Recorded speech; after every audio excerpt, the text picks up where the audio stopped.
Teresa Gómez, discutíamos en mesas si se habían llevado, discutían Rubén Herrero de Castro y Txema Garrido, si se habían llevado o no se habían llevado. ¿Pero la sentencia entra en eso?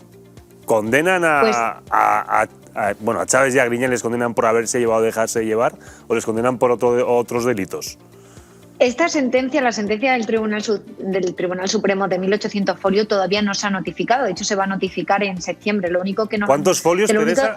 ¿Cuántos 1.800 folios. De lo único que nos han dado traslado es del fallo de la sentencia. A mí me cabrea bastante, ¿no?, cuando justo alegan esto, que él no se ha llevado el dinero. Bueno, pues por eso él no ha sido condenado por un delito doloso de malversación, sino un delito culposo. Él no se ha llevado el dinero a su bolsillo, pero sí que le ha metido ese dinero al bolsillo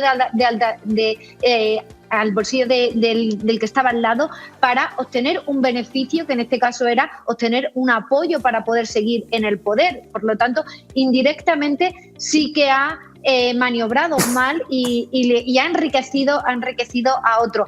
Hay una sentencia firme, una sentencia del Tribunal Supremo que será firme cuando se notifique a las partes a partir de septiembre, y yo jamás, tenga la tendencia política que tenga, jamás voy a defender a una persona que ha sido condenada por corrupción, como es en este caso, por malversación, porque ante todo tengo un gran respeto a los tribunales y al Poder Judicial. Por lo tanto, puedes estar más o menos de acuerdo, pero no puedes rebatir nunca una sentencia que ha sido ratificada por la Audiencia Provincial y ahora acaba de ser ratificada por el Tribunal Supremo, porque si ya sabemos más nosotros que los magistrados del Tribunal Supremo, apaga y vámonos, ¿no? Teresa, por lo tanto, Griñán ha sido condenado a un delito de malversación y de prevaricación. Está condenado a 6 años de prisión y en el caso de Chávez a 9 años de inhabilitación. ¿Qué defensa tiene Griñán? Otro punto de otra manera, ¿qué posible defensa? ¿Va a entrar en la cárcel? Va a entrar en la cárcel. Te cuento, hay varias posibilidades de poder sortear la cárcel. Él dice que lo va a recurrir ante el Tribunal Constitucional. Ya existe doctrina del Tribunal Constitucional que cuando las penas son mayores de 5 años de prisión, como es en el caso de Chávez, no se paraliza la ejecución de la sentencia. Por lo tanto, sí que entraría en prisión, pero depende del tribunal sentenciador, de la Audiencia Provincial, porque él también, pues su abogado ha dejado entrever que posiblemente pida el indulto, y de hecho ya Pilar Alegría también ha dejado entrever que seguramente el Gobierno le conceda este indulto. Entonces, según el artículo 4 del Código Penal, depende del juez sentenciador, en este caso del Tribunal de la Audiencia Provincial de Sevilla, que no se ejecuta la sentencia hasta que se resuelva el indulto. Va a depender todo de la Audiencia Provincial, porque, como ya digo, el recurso de amparo ante el Tribunal de Garantías no va a paralizar la ejecución de la sentencia.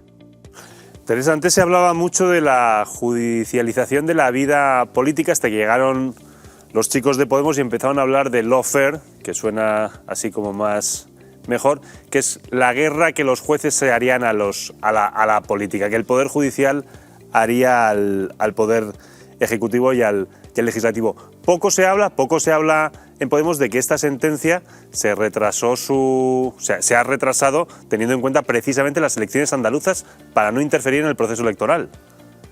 Así es. De hecho, hay unas normas no escritas en los tribunales, ¿no?, en las que se dice que no se dictan sentencias pues cuando hay un proceso electoral como era en este caso. Aún así, los resultados yo creo que no albergan ningún tipo de duda, y estaría bien, ¿no?, haber conocido la sentencia en su momento, que era justo se iba a conocer en mayo, para ver si esto hubiese interferido o no en las elecciones. Aún así, yo creo que en el tema de los indultos, yo estoy totalmente en contra de los indultos, porque creo que es una intromisión del Poder Ejecutivo en el poder Judicial. Y si los tribunales han dictaminado que una persona ha cometido un delito, no debería, ¿no?, intermediar o no debería interferir el Gobierno para indultarle. De hecho, el Código Penal ya contempla que cuando se le condena a una persona con una condena desmesurada, pero sí que aplicando el Código Penal. El propio Código Penal contempla que es el propio tribunal quien podría proponer al gobierno indultar a la persona, ¿no?, en cuestión. Por lo tanto, yo creo que se debería hacer menos uso político en esta medida de gracia a la hora de conceder esta medida de gracia y no indultar únicamente a aquellos socios de gobierno o a aquellos miembros del partido, y respetar más pues en este caso al Poder Judicial, y conceder los indultos siempre y cuando estén amparados por el tribunal sentenciador.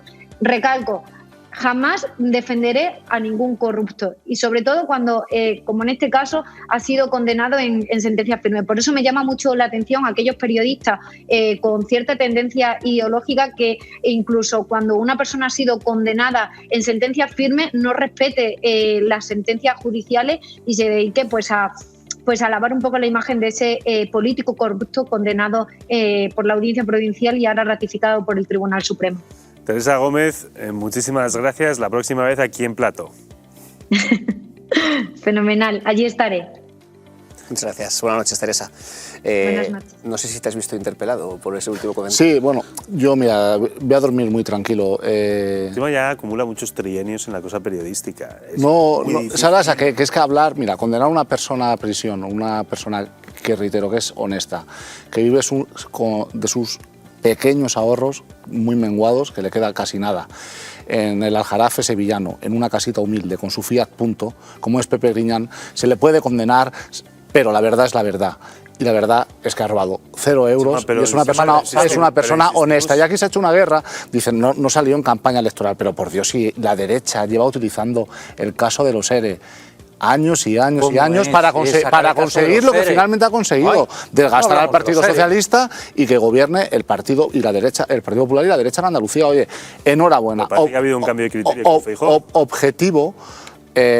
Objetivo conseguido, pero lo cual no quita la realidad, y la realidad es que cuando una persona es buena persona y cuando una persona no ha robado y cuando una persona es humilde, pero que no dicen que tenga un cofre, yo no lo voy a celebrar, lo voy a defender. Que lo que dicen es que ha contribuido a crear una trama de corrupción institucional para ayudar a los parados, a los que se quedaban muertos de hambre en la Carolina, en Linares, en Cádiz, y que siguen cobrando los ERE, que siguen cobrando los ERE. Corrupción institucional, que es lo que ha hecho el Partido Socialista. Si te preocupan tanto los parados, no les robas el dinero, creas incentivos. Que se lo quite la derecha. Si Griñán es tan malo, que coja la Junta de Andalucía y que deje de pagar los ERE.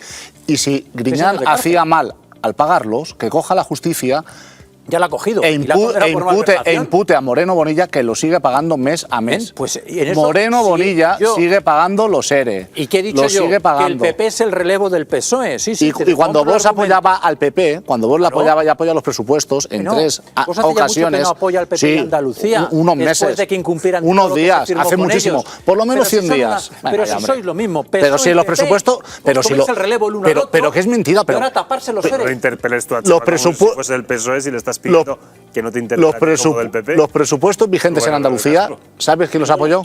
¿Sabes quién los apoyó los presupuestos vigentes en Andalucía? Vos. ¿Y pidió vos que se dejase de pagar a los parados de los ERE? No. ¿Por qué? Porque es todo una trama. Y Pepe Griñán es honesto. Y no me voy a cansar de repetirlo. Es un golfo condenado por malversación. Punto. Debería recapacitar. Veo que en este caso, evidentemente, podemos hablarlo mucho, pero no va a haber un acuerdo. Seguiremos hablando seguro del caso de los ERE en Andalucía.